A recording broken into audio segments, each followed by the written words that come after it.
సభను తప్పుదోవ పట్టించడానికి వాళ్ళ కుటుంబం అంతా సభను తప్పుదోవ పట్టించే పని మీదనే ఉన్నట్టున్నారు అధ్యక్ష.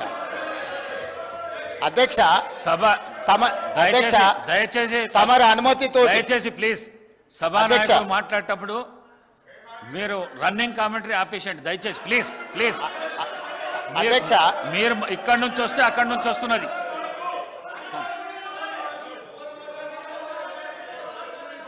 అధ్యక్ష నేను వారు మేనేజ్మెంట్ కోర్ట్ అనే అనుకున్నా కానీ యాబ్సెంట్ ల్యాండ్ లార్డ్ కానీ కూడా ఇప్పుడు అర్థమవుతుంది అధ్యక్ష. అధ్యక్ష ఇనీషియల్గా నేను మీ అనుమతితో కేంద్ర ప్రభుత్వం 2024-2025 ఆర్థిక సంవత్సరానికి ప్రతిపాదించిన బడ్జెట్లో తెలంగాణ రాష్ట్రానికి కేటాయించాల్సిన నిధులు ఇవ్వవలసిన అనుమతుల విషయంలో చూపించిన వివక్షపై సభలో చర్చకు అనుమతించవలసిందిగా కోరుతున్నాను అని స్పష్టంగా చర్చ కోసం నేను అనుమతి అడిగిన. వారు తీర్మానం ప్రవేశపెట్టినరు, తీర్మానం మాకు ఇవ్వలేదు. ఏంది అధ్యక్ష? ఎవరిని తప్పుదోవ పట్టిస్తున్నాడు అధ్యక్ష? ఇప్పుడు సమయానికి రాడు, ఆలస్యంగా వస్తాడు, వచ్చిన తర్వాత అవగాహన రాహిత్యంతో మొత్తం చర్చను ఇంత సీరియస్ ఇష్యూ రాష్ట్రానికి జరుగుతున్న అన్యాయం మీద గంభీరంగా సభలో చర్చ జరుగుతుంటే అవగాహన రాహిత్యంతో అనవసరమైన వివాదాలను కెలికి తీసి ఈరోజు మాట్లాడే ప్రయత్నం చేస్తుండే ఆ సభ్యుడు. మళ్ళొక్కసారి స్పష్టంగా ఒకవేళ వారికి ఒకవేళ కాగితం లేకపోతే కాగితం పంపిస్తా.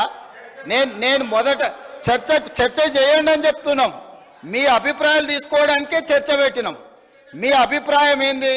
మొన్న ఢిల్లీకి పోయి చీకట్లో మాట్లాడుకొచ్చుకున్నదే మీ అభిప్రాయమా? సభలో ఇంకేమైనా వేరే అభిప్రాయం ఉందా? మీరు ఏం చెప్తారో చెప్పడానికి మీకు అనుమతి ఇచ్చినాం. అది చెప్పకుండా వివాదాలు చేసి ఏదో ఒకటి మాట్లాడితే మీరు సభలో నుంచి బయటికి పంపిస్తే అబ్బా బతుకురా జీవుడా అని తప్పించుకొని పారిపోదామని ఇట్లాంటి ప్రయత్నాలు చేస్తున్నారు అధ్యక్ష. కానీ బయటికి పంపొద్దు అధ్యక్ష. నించోబెట్టుండ్రి, వాళ్ళ అభిప్రాయం కనుక్కోండి. వాళ్ళు స్పష్టంగా చెప్పాల్సిందే. తెలంగాణ ప్రజల ముందల వాళ్ళని నించోబెట్టుండే అధ్యక్ష. చీకటి ఒప్పందాలతోని తెలంగాణకు అన్యాయం జరుగుతుంటే సభలో ఇంత ప్రధానమైన అంశం మీద చర్చ జరుగుతున్నప్పుడు ఇది తీర్మానమా, ఇది చర్చనా? స్పష్టంగా చర్చ అని నేను చెప్పిన అధ్యక్ష. కావాలంటే మీరు రికార్డులు తిరిగేసుకోండి, చర్చలో పాల్గొనండి. చర్చలో పాల్గొన్న తర్వాత ప్రభుత్వం వైపు నుంచి తీర్మానం ప్రవేశపెట్టాలని ఒకవేళ ప్రభుత్వం అనుకుంటే మీరందరూ సూచన చేస్తే ఈ చర్చను మీరు తీర్మానం కింద ఒకవేళ మలుద్దామా? మీరు యూఆర్ ఎట్ యువర్ ఫ్రీడమ్. మీరు సజెషన్ ఇవ్వండి. గవర్నమెంట్ ఓపెన్ మైండ్తో ఉంది. మీరు ఏమైనా సజెషన్ ఇస్తే తీసుకోవడానికి. అంతే తప్ప ఆయన మంత్రి చేయలే, ఈయన మా నాయన నాకేమో ఇట్లా ఉచితంగా కుర్చీలు ఇచ్చి చదువు రాకపోయినా తీసుకొచ్చి మంత్రులను చేయలే. మా నాయన చదువు రాకపోయినా సంధ్య లేకపోయినా మాకు మంత్రులను చేసి ఇంట్లో కూసబెట్టలే.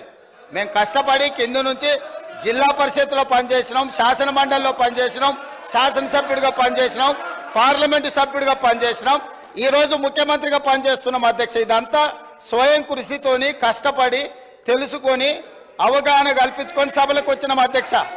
అయ్య పేరు తాత పేరు చెప్పుకొని ఇందులోకి రాలేదు. కాబట్టి దయచేసి వివాదాల వైపు చర్చ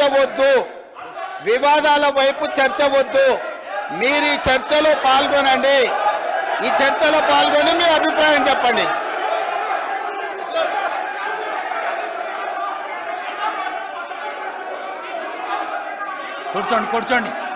కూర్చోండి.